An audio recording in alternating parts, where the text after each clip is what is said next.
verir.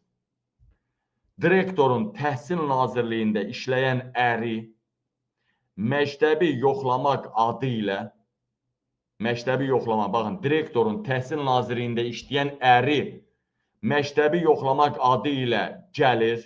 Ər-arvad məktəbdə direktor otağında hətta qucaqlaşır, pis-pis işlər görür.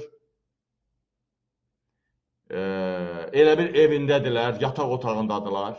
Direktor qadın yoxlamaya gələn əri ilə öz otağında selfilər çəkdirir, məktəbdə selfilər çəkdirir, məktəbdə özbaşınalıq edir, qadın əxlaqsızlığı təbliğ edir.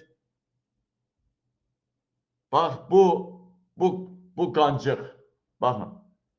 Bax, bu bunun əridir, dəyərli vətənlərim, baxın. Bu birbaşa hökumətin təpəsindən gəlib, bax. Bu bunun əridir, Təhsil Nazirliyində işləyir. O arvad da 298 nömrəli məktəbin direktorudur. Bu nə yaşı var, nə başı var, hə? Onun heç bir uşağı varmı, bir çağası varmı? O boyda məktəbin direktoru qoyublar bunu. Mən başa düşə bilmirəm. Əvvəl komandir batalyon qoymurdular zabiti ki, sənin ailən yoxdur, uşağın yoxdur, sən nə uşaq qədri, nə əskər qədri biləcəksən. İndi buna baxın, selfie çəkdirirlər məktəbdə. Məktəbdə selfie çəkdirirlər, buna baxın. Əri gəlib yoxlayır, korrupsionerlər.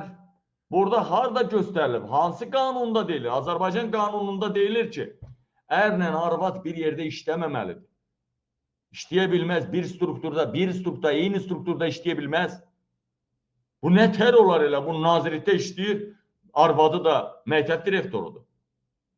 Nə tər yoxlamaya gələ bilər arvadına? Mən başa düşmürəm. Ha? Dərhal bu direktor xoşuma gəlmədi. Matışqıya oxşuyur.